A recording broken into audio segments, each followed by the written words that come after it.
పేర్లున్నాయని, వాళ్ళందరికీ ఇబ్బందులు తప్పవని సూటిగా హెచ్చరించారు. అధికారంలోకి వస్తే తోలు తీస్తానని అప్పుడే చెప్పా, ఇప్పుడు లెక్కకు లెక్క సరిచేస్తానంటూ నర్మగర్భ వ్యాఖ్యలు చేశారు అఖిలప్రియ. ఎందుకు పడాలనుకుంటున్నారు మీరు? నేను ఎవరిని ఇబ్బంది పెట్టదని నేను చెప్పినానా? అధికారంలోకి వస్తే మీ తోలు తీస్తానని చెప్పినా కదా, మరి ఎందుకు తీయను?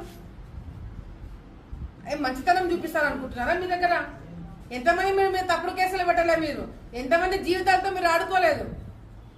మిమ్మల్ని వదిలేస్తారని ఎందుకు అనుకుంటున్నారు మీరు? ఒక్కొక్కరికి లెక్కకి లెక్క చెప్తా అని చెప్పినా చెప్పి తీరుతా. నేను ఎవరి మీద నేను ఇది చేయను, నేను అన్ని మంచి పద్ధతిలో పోతాను, నేను చాలా మంచిదాన్ని దయచేసి అనుకోకండి. మీరు తప్పు చేసింటే భయపడండి, తప్పు చేయకపోతే ప్రశాంతంగా ఉండండి. డెఫినెట్గా నాకు రెడ్ బుక్ ఉంది. రెడ్ బుక్ అంటున్నావు, పెట్టుకున్న రెడ్ బుక్ నేను కూడా. దాంట్లో మీ పేర్లు అన్నీ ఉన్నాయి. నా వల్ల నేను ఓపెన్ గా ప్రెస్ ముందర చెప్తున్నా, నా వల్ల 100 మంది లిస్ట్ రాసి పెట్టుకున్నా. ఇక 2-3 పాపమని తీసేస్తున్నాను కానీ 100 మంది నా వల్ల ఇబ్బంది పడబోతున్నారు. ఓపెన్ గా చెప్తున్నాను.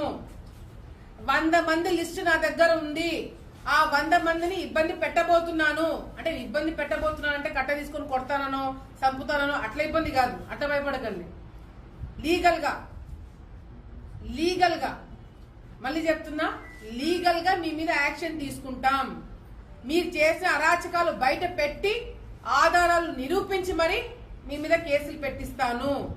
మిమ్మల్ని వదిలిపెట్టము. ఎందుకంటే ఆలగడ్డ రాజకీయాలను నాశనం లేపింది మీరు కాబట్టి మీకు శిక్ష పడబోతుంది. మీరు జాగ్రత్తగా ఉండండి అని నేనే. దీనిపై మరింత సమాచారాన్ని మా ప్రతినిధి శివ అందిస్తారు. శివ, చెప్పండి. భూమా అఖిలప్రియ అయితే రెడ్ బుక్ కి సంబంధించి కొన్ని వ్యాఖ్యలు చేశారు. అసలు అఖిలప్రియ ఎవరిని ఉద్దేశించి వార్నింగ్ ఇచ్చారనుకోవచ్చు శివ?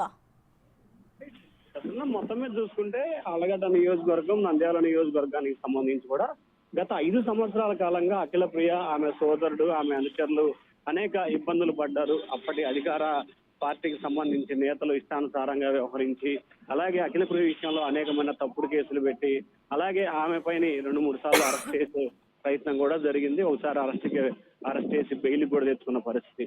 సో ఈ నేపథ్యంలో గత 5 సంవత్సరాల కాలంగా ఆళ్లగడ్డ నియోజకవర్గంలో చేసిన అక్రమాలు, అవినీతిపై పూర్తి స్థాయిలో విచారణ చేపట్టి మీకు ఖచ్చితంగా చట్ట ప్రకారం మీ మీద చర్యలు తీసుకుంటాను. అటువంటి వ్యక్తులు దాదాపుగా 100 మంది పేరుతో కూడుకున్న రెడ్ బుక్ తన వద్ద ఉంది.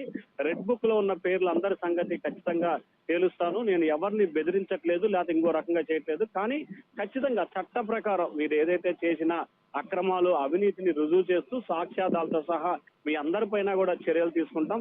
ఎట్టి పరిస్థితుల్లో ఉపేక్షించేది లేదు అని చెప్పి కూడా ఆమె కరాఖండిగా చెప్తున్నారు. ప్రధానంగా చూసుకుంటే గత కొన్ని రోజులుగా కాలంగా కూడా, అంటే గత 5 సంవత్సరాల కాలంలో అఖిలప్రియకి సంబంధించి అనేక రకాలుగా ఇబ్బందులు పెట్టారు. నియోజకవర్గానికి సంబంధించి వైసీపీ నేతలు కానీ, అలాగే ఆమె సమీప బంధువులు కూడా కొంతమంది ఆమెను ఇబ్బందులు పాలు చేసిన పరిస్థితి కనిపించింది.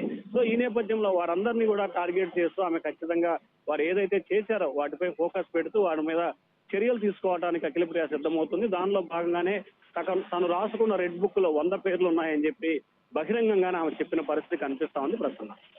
Right, thank you Shiva.